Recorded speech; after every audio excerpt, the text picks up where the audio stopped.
여러분, 고향이 없는 사람이 어디 있겠습니까? 하늘에서 뚝 떨어진 것이 아니죠. 고향이 있습니다. 이 추석 명절이 되니까 이제 고향 생각이 나고, 그것이 이제 과거에 가족들 또 부모님과 같이 생활했던 것이 기억나면서 이제 추억에 대해서 생각을 해요. 그래서 이제 우리가 명절 때가 되면 이제 그런 생각 속에서 가족들끼리 함께 즐거운 시간을 보내죠. 성경에도 보면 우리에게 조상이 있는데, 믿음의 조상이라 이렇게 되어 있는데, 아브라함부터 시작해서 이스라엘의 족보가 시작이 돼요. 그리고 사도 바울은 갈라디아에서 보면 바로 그 아브라함이 신약에 있는 교회들, 이방에 있는 모든 성도들까지 포함된 그러한 조상의 원조인 걸로, 그래서 아브라함은 우리의 조상이다 이렇게 시작합니다. 원래 본향이라고 할 때는 자기가 단순히 태어난 것뿐만 아니라 아버지의 고향까지 포함해서 본향, 우리가 전에는 이제 호적이라는 것도 있고 본적이라고 하기도 하잖아요. 그러니까 우리 고향이 다 있지요. 그런데 아브라함에게도 이제 고향이 어디서 출발하느냐 하니까 아브라함의 고향은 갈대아 우르라는 곳에서 시작합니다. 갈대아 우르라는 곳에서 이제 자기의 원 출발점을 삼고 생활하면서 북쪽으로 따라 올라갑니다.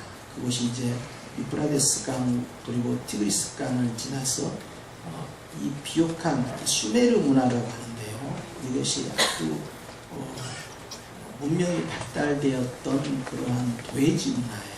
그 도예지 문화를 중심으로 해서 생활하다가 북쪽 위쪽으로 올라가게 되는데 그곳이 하란입니다. 갈대아우르에서 시작해서 하란에서 생활한 지가 자그마치 75년을 생활을 합니다.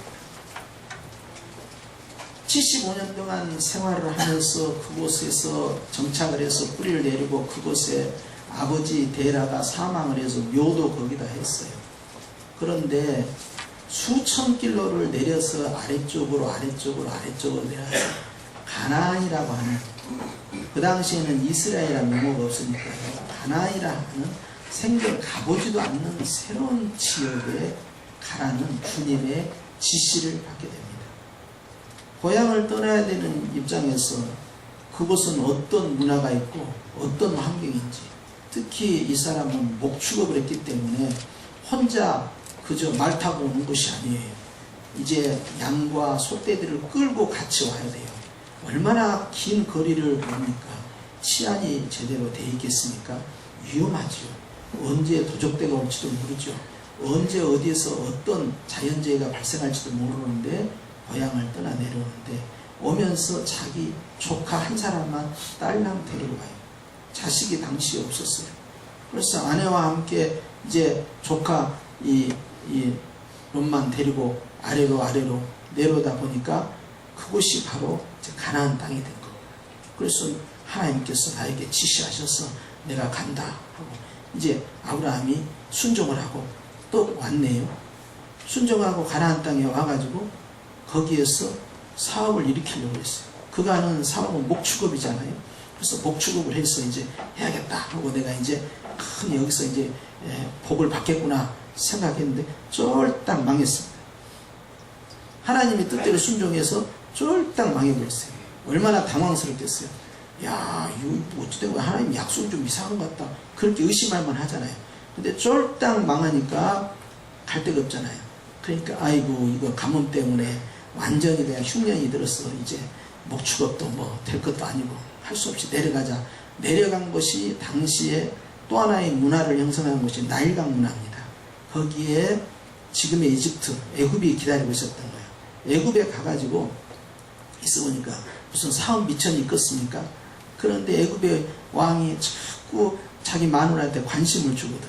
그러니까 여보 나를 남편이라 하지 말고 그냥 오빠라고 해. 그러면 나 잘해줄 거야. 그랬더니 애굽 왕이 그걸 딱 보고는 부부지간이 아니었던 거예요. 그러고는 낼름 그냥 데리고 와버린 거예요. 그러고는 이제 결혼 자금으로 몽땅 재물을 넘겨준 겁니다. 그런데 여차여차해서 하나님께서 역사하시고 책망하시고 이렇게 해가지고 결국 거기에서 탈출해서 나오게 돼요. 그러면서 마누라 팔아먹은 그 이 미천을 가지고, 사업 미천을 가지고 가나안 땅에 가서 제2의 재기를 노리고요, 이제 사업을 시작합니다. 그게 사업 미천이었어요. 그렇게 해서 이제 그곳에서 이제 목축업을 통해서 이제 목축업은 한 곳에 정착되지 않고 이동하는 사람이에요. 이동하면서 생활을 하는데, 거기에 가니까 텃세가 얼마나 많이 있습니까? 그러니까 이제 거기 안에서 텃세들에게 이제 자기를 지키기 위해서 이제 군사를, 이제 호위무사들을 세웠는데, 창세기 14장에 보니까 호위무사만 해도 318명이나 되더라. 그리고 이 사람들이 하나의 군대가 돼가지고 전쟁에 나아가서요, 전쟁에서 실질적으로 전투에 참여하는, 거기에서 등장한 사람이 멜기세덱이에요. 그리고 거기서 11조라는 이야기가 시작됩니다. 그런데 그렇게 호위무사만 318명이지. 자, 그리고 이제 목축업을 하는 사람들, 목동들, 그리고 양떼, 소떼들, 짐승들이 바글바글하지. 그렇게 하면서 아주 거대한, 아주 부유한 사람으로서 이제 지역에서 뿌리를 내릴만 하잖아요. 그러면 이럴 때 가장 먼저 해야 할 것은 뭐냐면 부동산을 사야 됩니다. 토지 매매를 많이 해가지고 땅을 최대한 확보해서 자기의 근거지를 마련해야 돼요. 그런데 이 목축업이라는 것은 한 곳에 머무를 수 없다. 그러니까 이 사람은 땅을 사지 않고 자꾸 이동하고 하면서 양을 키우고 소는 키워갈 망정 이 땅을 키워갈 생각을 안 하고 있는 거예요. 그러다가 내가 죽으면은 내가 묻힐 땅이 하나 필요하겠구나 해서 작은 땅 하나, 당시에 묘는 우리처럼 매관하는 것이 아니고 동굴에다 집어넣으니까 동굴이 들어있고 앞쪽에 밭으로 형성되어 있는 땅 하나를 딱 삽니다. 그것이 막벨라굴이에요.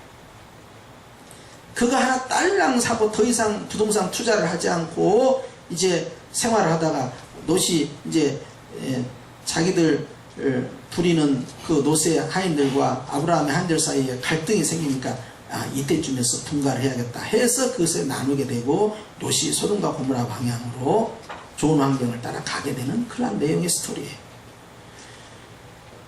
그런데 창세기에는 자세히 나와 있지 않는데 히브리서에는 어떻게 기록되어 있냐 하니, 아브라함이 자신의 삶을 외국인 맞다, 나는 디아스포라다, 나는 여기 지역 사람이 아니고 나는 여기 토착민이 아니다 인정을 합니다. 그리고 나는 나그네다, 스쳐 지나가는 사람, 머무르는 사람이 아니다 라고 하는 거예요. 실제 아브라함이 거기에서 이제 지역이 유지가 되고 그 주변에 있는 왕들과도 교분할 정도로 말이죠, 자기 근거지가 확대가 되었음에도 불구하고, 그러나 그는 자기 스스로를 가리켜서 나그네다 이렇게 표현합니다. 빌립보서 3장 20절 말씀에 주님께서는 우리에게는 이 땅이 아닌 하늘에 속한 자로서 하늘의 시민권이 있다라고 말씀합니다. 당시에 바울이 로마 감옥에서 빌립보 사람들에게 이 말씀을 전할 때 빌립보 사람들은 무슨 말인지 압니다. 왜냐하면 당시에 로마의 시민권이 얼마나 중요한지에 대해서 인식하고 있었고요. 특별히 이 로마의 시민권을 갖는다는 것은 굉장히 큰 부자가 돈을 들여서 산다든지 아니면 공을 세워가지고 황제로부터 받는 그러한 케이스가 되는데, 빌립보 성은 이방 지역에 있음에도 불구하고 특별 자치구가 되어서 이 사람들에게 부여된 특권이 하나 있었는데 그것이 로마 시민권이에요. 그러니까 다른 지역에 있는 사람들보다 굉장한 자기 프라이드가 강한 겁니다. 그럼에도 불구하고 우리에게 시민권은 하늘에 있는 시민권이다 라고 함으로써 지금 우리가 가지고 있는 이 대단해 보이는 이 시민권이 중요하지 않다라고 평가절하를 하게 됩니다. 또한 베드로는 베드로전서 1장 17절 말씀에 보니까 우리는 나그네와 같은 자라다. 너희나 나나 다 지나가는 인생일 뿐이다. 그러므로 육체의 정욕에 집착하지 말고 하나님의 뜻대로 사는 것이 어떻겠냐? 라고 권면하는 거예요. 아브라함이 이제 자기 자신에 대해서 나는 외국인이다, 나는 타지 사람이다, 객지 사람이다 이렇게 고백하면서 살았을 때 그가 그 땅에 대한 토지에 대한, 부동산에 대한 집착이 없었다는 거예요. 대부분 그때나 지금이나 근거지를 마련하려면 땅이 있어야 됩니다. 최대한 땅을 확보를 해줘야 돼요. 그런데 거기에 투자를 안 했다는 사실입니다. 이렇게 지나가는 삶을 살고 있는 이 아브라함의 모습을 히브리서 저자가 강조하면서 드러냅니다. 창세기에는 나와 있지 않는 내용들이죠. 그러면서 그의 인생의 정체성이 결코 자기의 소유나 자기가 근거지로 삼고 있는 재산이나 토지에 있지 않다는 것을 강조를 하며 우리는 스쳐 지나가는 사람이다. 행인인 거예요. 저희 아버님이 이제 이북에서 회령에서 태어나셔서 교직 생활을 하셨지만 제가 그걸 원적지를 추적해 왔어요. 그랬더니 영주에서 출발하셨더라고요. 거기에 이제 할아버지가 계시고 경주로 오시고 그리고 경주에서 일제시대 때 가셨어.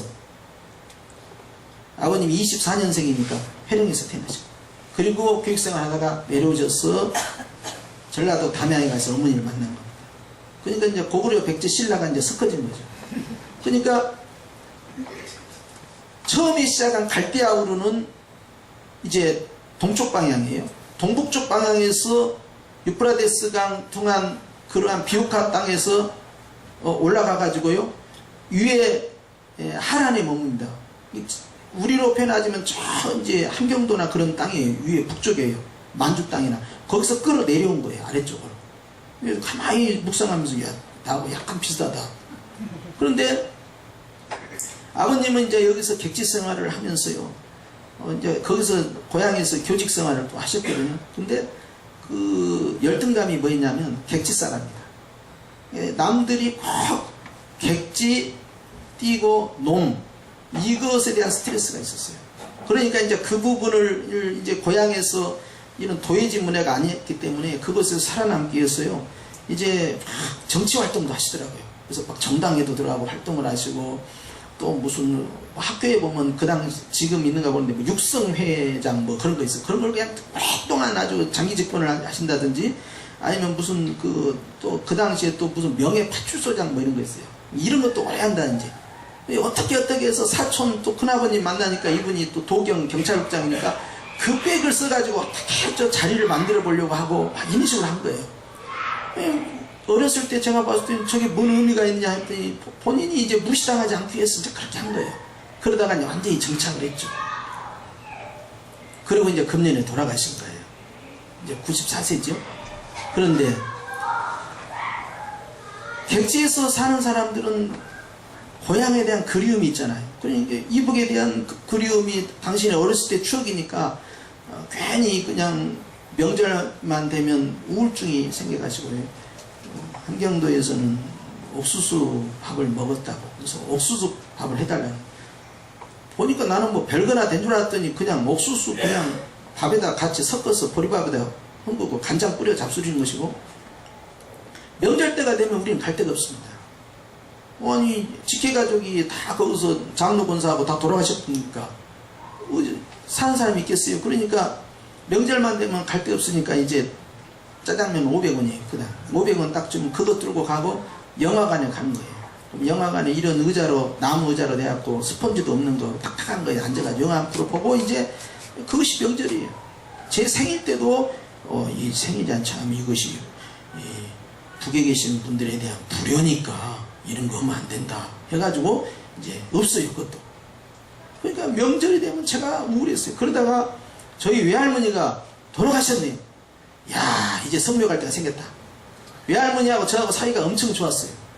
그런데 외할머니가 돌아가시니까 또 좋은 거예요. 성묘 갈 때가 없어가지고 명절 때 우리는 할 일이 없어요. 아무것도. 그래서 이제 그때는 어렸을 때니까 야 이제 할머니가 돌아가셨네. 나도 이제 성묘할 때가 있구나. 그러니까 혼자 그렇게 칠남매 가운데서 내려오시니까 객지에서 서러움을 남모르게 받았을 거 아닙니까? 아브라함이 아무리 군대가 호위무사가 318명 있고 또 자기가 사업을 키워가지고 엄청난 양떼와 소떼를 가지고 있다 한들 그가 가지고 있는 그 주변에 있는 사람들과 인간관계에서 얼마나 많은 컴플렉스가 있었겠습니까? 아예 그것을 인정해 버린 거예요. 내가 마치 원터세인 것처럼 하지 않고, 그래, 나 갈대아 우리에서 출발해서 하나님에서 내려왔어. 나 외국 사람 맞고, 나 타지 사람 맞고, 그리고 나 여기에서 이 동네 가고 저 동네 가고 풀을 따라 움직이는 목축업하는 사람 맞아. 농경문화가 아니고 목축문화니까 나 그거 인정해. 그것을 아브라함은 드러낸 거예요. 주님이 그 부분을 강조하면서 이 사람이 정말 고향이 그리웠으면 그만큼 부자니까 이제 아버지 묘는 어떻게 되었나, 한번 우리 친척들은 어떻게 사나 하고 한번 저 북쪽으로 하란 쪽으로 한번 갔다 올 수도 있지 않겠냐. 아니면 자기가 태어났던 갈대아 우르 쪽으로 해서 한 바퀴 삥 돌면서 금이환영하면서 나 이렇게 부자가 돼서 왔네, 친구들 잘 있었는가 할 수 있지 않겠느냐. 그런데 본문에 이렇게 되어 있습니다. 15절입니다. 시작. 저희가 나온 바 본향을 생각하였다면 돌아갈 기회가 있었으려니까. 돌아갔다는 거야, 안 돌아갔다는 거야? 내려놨다는 거야. 바울은 우리가 가야 할 본향, 고향은 하늘에 있다 라고 고백한 것처럼, 정말 우리가 과거의 추억, 이제 그것이 많이 기억이 되다 보니까 되새김질 하면서, 전에는 우리가 이랬어, 뭐 송편도 이렇게 만들었고, 요즘은 다 떡집 가서 사오지요. 웬만하면 사옵니다. 귀찮으니까. 전도 이제 다 붙이고 있지만 그 고소함도 이제 따끈따끈할 때 하나씩 먹고 하는 그 재미있어요. 지금은 전도 가서 이제 또 다 10,000원씩 주시오 이렇게 사오고, 귀찮으니까 이제 다 간단하게 사는 세상이 됐어요. 네. 그런데 그런 고향에 대한 추억이 거기서 머무르지 아니하고 이 아브라함에겐 다른 고향을 추구하고 찾는 것이 발생했다는 것입니다. 그 16절입니다. 시작. 저희가 이제는 더 나은 본향을 뭐하니? 원래는 가보지 않는 고향이고 영적인 고향인데 더 나은 본향이라는 거예요. 그것을 실제로 사모한다는 거예요. 그리움입니다. 예수님께서는 유대인들과 논쟁을 하다가, 야, 아브라함은 나를 그렇게 대하지 않았다 하니까 돌멩이를 들어서 때려부려고 그랬어요. 네가 나이가 50도 안 됐는데 지금 아브라함이 너를 대하지 않았다니, 이게 완전히 정신병자구나 생각하죠. 아브라함이 그때 만났던 그 하나님, 그분이 누구라는 걸 지금 말씀하는 거예요. 크게 이야기해서 누굽니까? 우리는 성부 하나님이 오셨을 것이다. 성부 하나님이 아니에요. 예수님 이야기를 하고 있는 거예요. 우리 예수님은 어떤 예수님이냐면 나를 구원하신 하나님이면서요, 천지를 창조하신 바로 그 하나님입니다. 그래서 요한복음 1장에 보면 세상을 뭘로 창조하셨다고 그랬어요? 태초에 말씀이 있었는데 이 말씀이 천지를 창조했고, 근데 거기에 중요한 게 있습니다. 이 말씀을 위하여 천지를 창조했다. 그리고 이 말씀이 육신으로 오셨는데 바로 독생자 예수님이라는 걸 강조. 요한의 고백뿐만 아니라 바울도 예수님을 향하여서 나의 하나님이라고 고백을 합니다. 이게 도마의 고백과 똑같은 거예요. 주는 그리스도시요 살아계신 하나님의 아들입니다 해서 끝나지 않고 그러면서 하나님이신다 그래버린 거예요. 할렐루야. 아멘. 더 나은 본향의 그리움, 그것이 이 선지자 아브라함이 추구하는 고향 찾기였던 거예요. 그래서 이제 아버님 보고, 금강산 한번 다녀오시던지요. 이산가족 찾기 그때 KBS에서 그냥 난리 났었는데 그때 좀 더 찾지 그러시냐고. 그러니까 금강산은 이제 거기 교직생활 하면서 수학여행을 자주 가서 가볼 것도 없답니다. 안 봐도 다 한대요. 그리고 가는 걸 두려워하는 거예요. 뭔 일이 있을까봐. 그리고 이산가족 찾기 하다니까 제가 한번 나갔다가 당신께서는 안 나가버린 거예요. 저만 내보내고. 나중에 얘기 들어보니까 거기서 장로 권사 생활하고 부모님 계시고 형제간들이 다 믿었는데 몰래 일사후 때 일어나기 전에 이제 원산을 통해서 내려와 버렸단 말이에요. 그런데 내려온 사실을 아무도 모르는데 만약에 내가 여기에 있다고 하면 거기에 있는 가족들은 신분상에 불이익이 있지 않겠느냐. 그러니까 그것 때문에 걱정된다는 거예요. 그리고 또 한 가지, 거기서 교직생활 하시다가 이승만이가 괜찮아 막 이런 식의 발언을 해가지고 실은 한번 유치장에 갇혔답니다. 근데 자기를 가둔 그 사람이, 그 간부가 굉장히 자기에 대해서 못마땅한 그런 취조를 했다는 거예요. 이게 그 트라우마가 있는 거예요. 그 뒤로부터는 보약 찾는 걸 원치 않고, 조카들 이제 만나서 뭐하겠냐, 다 편히 사는 게 낫지, 괜히 찾는다고 했다가 긁어 부스럼된다 그러고는 외면해. 그러니까 우리 집은 명절이 제일 쓸쓸한 집입니다. 갈 데도 없고 뭐 할 일도 없고 뭐 하냐고요. 뭐 친척들이 뭐 얼마나 있겠어요. 그런데 주님께서 아브라함에게도 고향이 있었지만 그에게 새로운 고향이 등장합니다. 그것은 바로 더 나은 고향인데, 하늘에 있는 것인데, 미래에 있는 것인데, 그것을 사모했다. 여러분, 우리가 이번 명절에 다 이제 가족들 만나고 지인들 만나고 친구들 뭐 이제 고향도 가고 부모님 뵙고 하시잖아요. 그런데 거기에서 끝나면 안 되고 우리가 가야 할 고향이 우리 앞에 있다는 거예요. 과거가 아니고 미래로. 주님께서는 계시록 21장에 보니까 기가 막힌 성 하나가 내려온다. 근데 여기 보니까 여기도 성이 나오는데요. 이 16절 하반절에 보니까 시작. 그러므로 하나님이 저희 하나님이라 일컬음 받으심을 부끄러워 아니하시고 저희를 위하여 한 성을 예비하셨다 하면서 성이란 단어가 나옵니다. 원래 이 농경 문화에서는요, 또 목축 문화에서는요, 성 문화가 발달되면요, 그것은 도예지 문화입니다. 그러니까 창세기에 보면은 성을 쌓기 시작한 것은요, 모여있는 하나의 마을 공동체, 커뮤니티를 형성하겠다는 거예요. 그런데 이 성 문화가 성과 성벽과 대문이 없잖아요. 그러면은 굉장히 취약하기 때문에 적의 공격으로부터, 도적대로부터 무방비 상태에서 완전히 당해버립니다.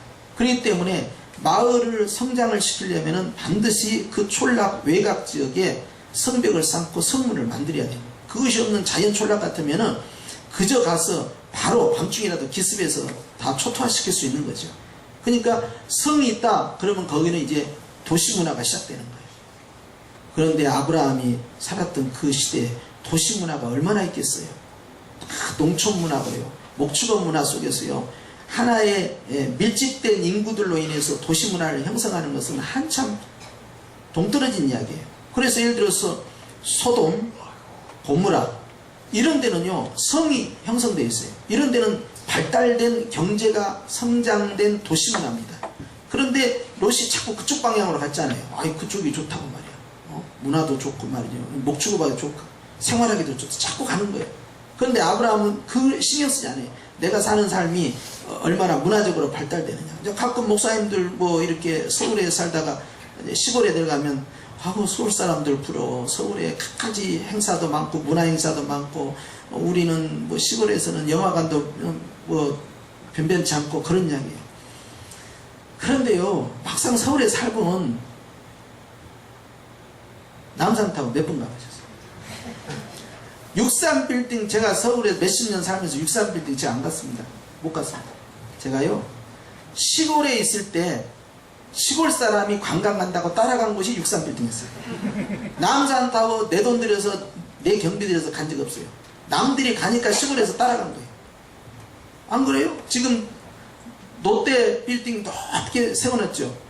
그거 가보신 분 얼마, 물론 애들은 갑니다만 어른들은 뭐 얼마나 갑니까? 애들이 아닌 곳에. 근데 시골 분들이 많이 올라오세요. 오히려요, 서울에 산다고 해서 그렇게 문화 혜택을 많이 누리는 것도 아니에요. 근데 컴플렉스예요. 자기 컴플렉스. 제가 시골에도 완전히 한 20가구 사는데 살아봤다고 안 했습니까? 그런데요, 저는 이 서울을 나는 이제 떠나는구나. 난 자유하다. 이 바벨론 같은 서울아 잘 있어라. 주여, 저는 이제 갑니다. 이제 시골에서 기도하다 하다가 거기서 이제 목회하다가 이제 죽어야겠다. 이제 그렇게 생각하고 내려간 거예요. 그러니까 뭐 도시 문화에 대한 어떤 미련 뭐 그런 것이 없어요. 그냥 얘들하고 같이 이제 메뚜기 잡아갖고 프라이팬에 구워 먹고, 개구리 잡아서 뒷자리도 한번 잘라보고, 무화과도 따먹어보고, 반딧불 갖고 놀고, 그리고 막 집에 막 두꺼비가 들어오고 그런 데니까 거기가. 저도 거기서 두꺼비를 실제로 처음 본 거예요. 뱀이 그냥 슉슉 다녀요. 얘들은 맨발로 다니고. 그런데 없더라고, 서울에 대해서. 그래서 내가 다시는 나 서울 안 올라오려고 했는데 하나님이 부르시면서 할 수 없이 눈물 흘리고 온 거예요. 떠나서 눈물 흘리는 것이 아니라 올라온다니까 눈물 흘리고 올라온 거예요. 안 가려고 그랬는데. 그래가지고 지금 여기까지 오게 된 거예요. 그런데 주님은 본문을 통해서 말씀합니다. 네 고향이 어디냐? 네가 태어난 곳이 고향이냐? 너에게 또 다른 고향이 있지 않느냐? 더 훨씬 좋은 고향. 그것이 어디냐? 천국이라. 아멘. 어떤 바쁜 일이 있어서 고향에 못 가신 분들이 있고, 저희 아버님처럼 북에서 내려오신 분들은 또 못 가신 분들도 있잖아요. 실향민들. 그리고 또 이제 형편상 또 고향에 못 가고 이제 서울에 머물러야 되는 그런 분도 있을 거 아닙니까? 그런데 그 추억에 너무 빠져들지 말라는 거예요. 우울하게. 우리에게 더 나은 본향, 고향이 있으니 그것을 사모해라.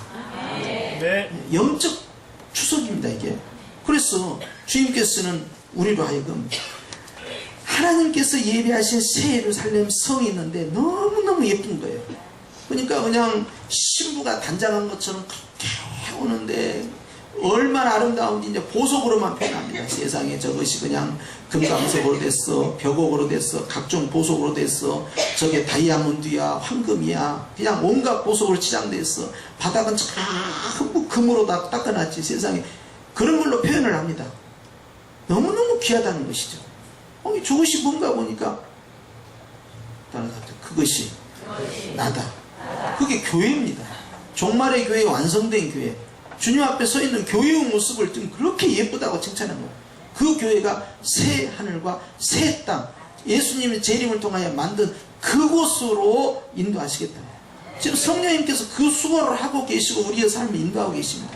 그러니까 특히 어르신들 가운데서 아이고 몸도 아프고 교통도 복잡하고 해서 내가 고향에 못 가겠다. 옛날 사진이나 볼까. 그렇게 마음이 쓸쓸할 때, 그럴 때마다 아브라함을 생각하셨어. 아브라함이 고향 떠난 지가 75세 때 떠났어요. 거기서 새로운 인생을 사는 거예요. 그때 우리 같으면 얼마나 갈등이 있었겠어요. 근데 다 내려놓고 하나님 뜻에 순종해갖고 갖고 쫄딱 1년 만에 망해버렸다니까요. 그리고 나서 이제 자기 마누라 팔아먹어버리고 그것 갖고 3,2천 잡아가지고 그것 갖고 이제 아이 세상에 부인을 팔아먹으니까 그거 되겠습니까? 그거 갖고 살림이 우리 같으면 아이고 이거 부정한 돈이니까 나 바로 네가 다 먹어라. 그러고는 난 다시 시작할까 이렇게 할 것 같은데 부러운 것은 절대 안 나가. 이거 갖고 올라간 거예요. 올라가고 이거 사업 투자한 거예요.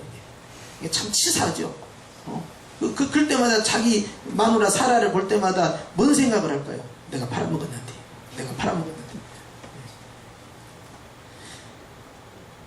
그러나 아브라함은 믿음의 선지자이기 때문에 자기가 떠난 그 고향보다 더 나은 저 아름다운 미래의 영적 고향을 사모하는 마음이 있었다.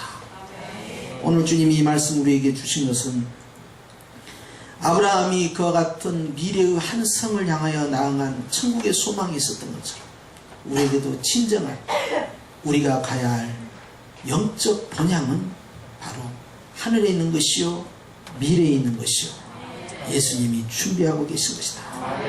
그걸 마음 가운데 새기시고 혹시 뭔 일이 있어서 건강상의 문제나 여러 가지 상황 때문에 고향에 못 내려가신 분들은 위로를 받으시고 또 이제 고향에 또 가시는 분들도 우리가 다 가야 할 진정한 고향은 하늘나라구나 이걸 기억하시면서 이번 추석 연휴도 잘 보내시고 승리하시길 예수님의 이름으로 축복합니다. 기도드립니다.